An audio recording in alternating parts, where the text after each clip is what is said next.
Today we are putting in some work in the new kitchen garden area. We are laying compost, adding a few decor elements, laying more compost, adding stones, putting up a tunnel, and lastly, adding some lights. So let's get started. We are working on this really small area that is in front of the greenhouse.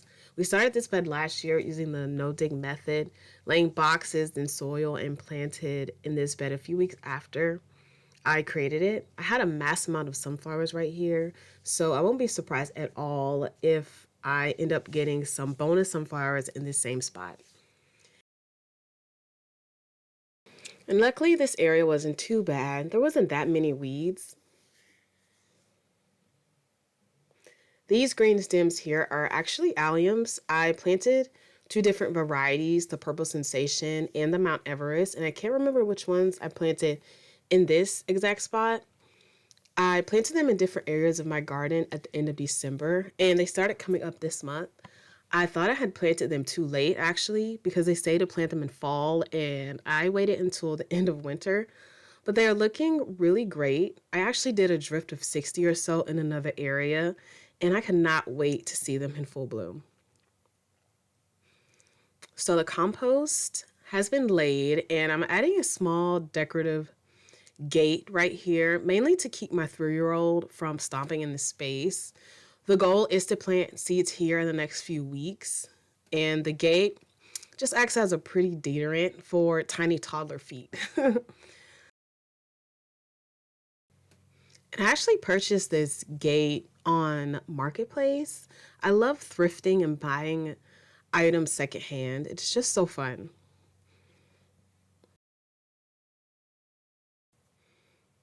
And here's the gate all finished. I love the way it looks around this tire in front of the greenhouse.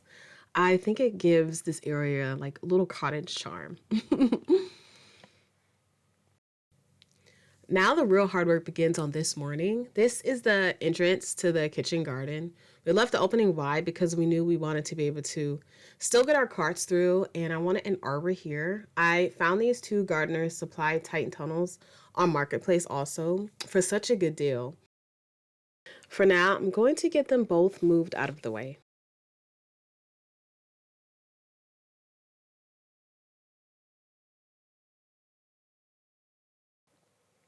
To get into this space, I am moving a few of these logs.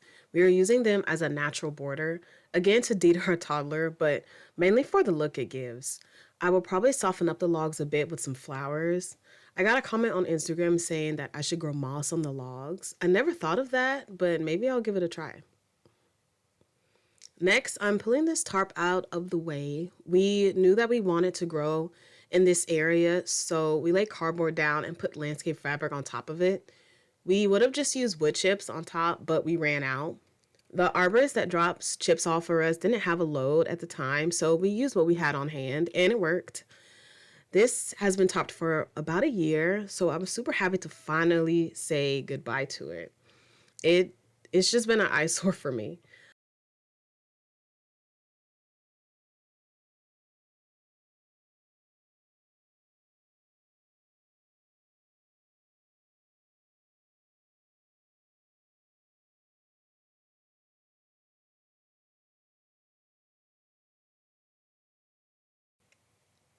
I decided I wanted to move the logs up a bit, so I lined up with the picket fence. If you ever get a tree cut down, save the logs. They can be used for so many things as a border, in your raised beds, as firewood. Repurposing in the garden is one of my favorite things to do, like I said earlier. I will say, though, getting these logs to fit was a task. It reminded me kind of like a jigsaw puzzle, finding the right match for the look I was going for. It took us a second, but we finally got it.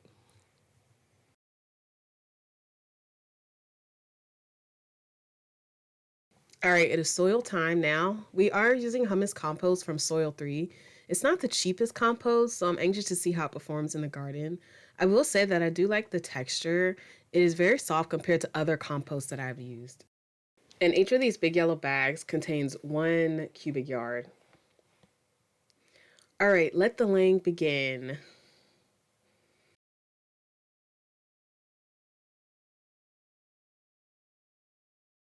Got one down, about 100 to go. Just joking. It didn't take that many loads. I did lay more cardboard down in some areas where the boxes had broken down. Just to be safe, those pesky weeds are absolutely ruthless. We have nutsedge and wild onions, something serious. Oh my goodness. The dandelions don't even bother me much. It's the nutsedge that frustrates me. Anyway, sorry for my weed rant, but if anyone has any weed killing tips, let me know in the comments, please. I would be so grateful.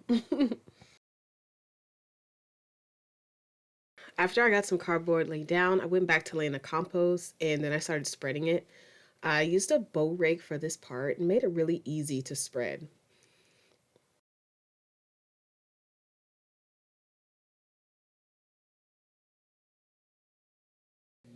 I'm still debating what exactly is going in this area. Right now, my kitchen garden plans include more flowers than food, which is funny, but I'm gonna get there. Baby steps.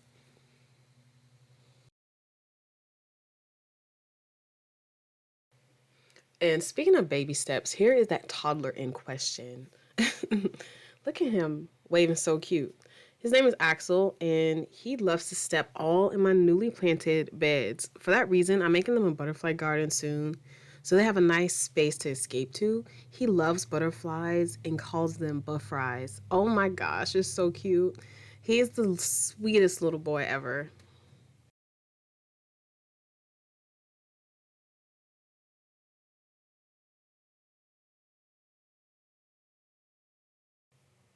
With this bed being so big, I decided to add some stepping stones down the center just to make it easier to work in the middle of the bed without stepping onto the soil too much. I wasn't really aiming for them to be perfectly straight when I was laying them out, since they will be covered up once the plants fill up this bed.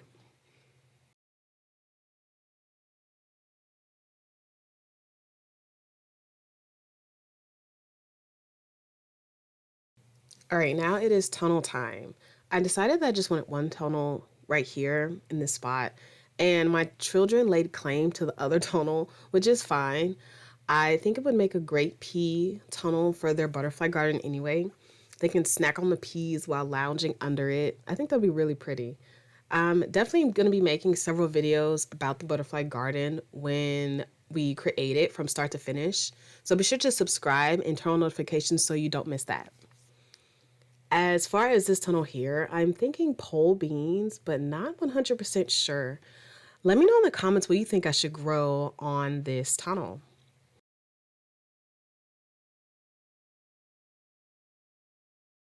And these tunnels come with like this green netting, which makes it really easy to attach whatever you're growing onto it. And here is the tunnel all set up.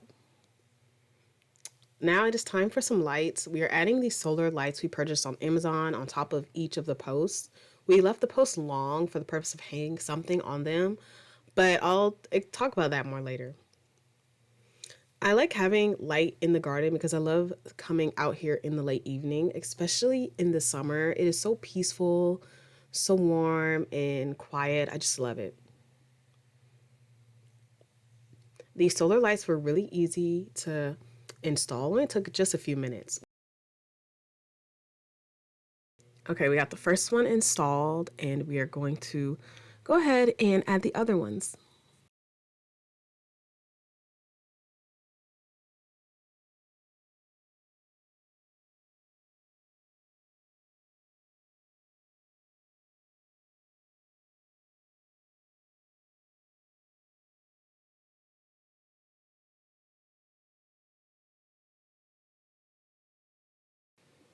And here are the 6 solar post cap lights on this side. And at this point of the day, our girls were home from school, and our oldest, Nova Rose, wanted to help with the last light.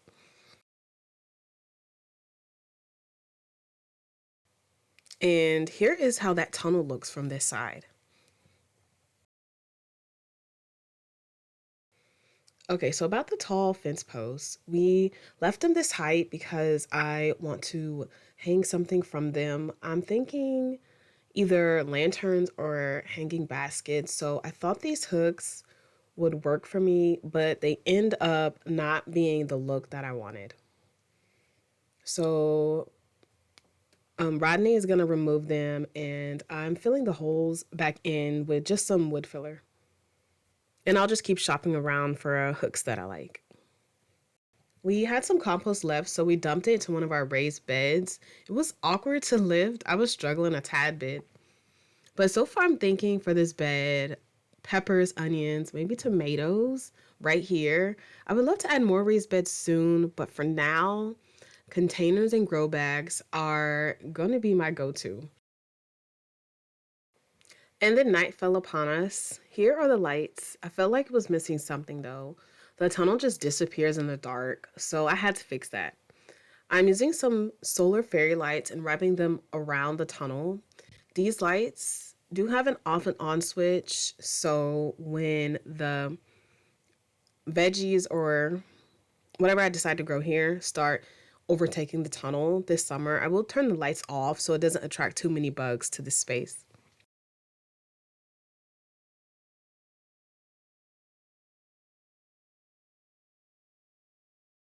But just look at the difference the light makes already. I just love it.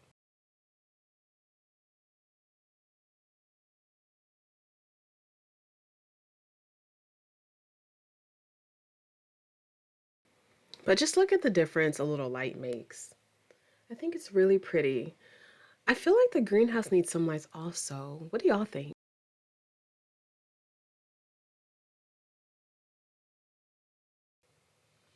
So as you can see, we got a lot done today, but we are just getting started. I have big plans for this space to be an abundant kitchen garden filled with edibles and cut flowers.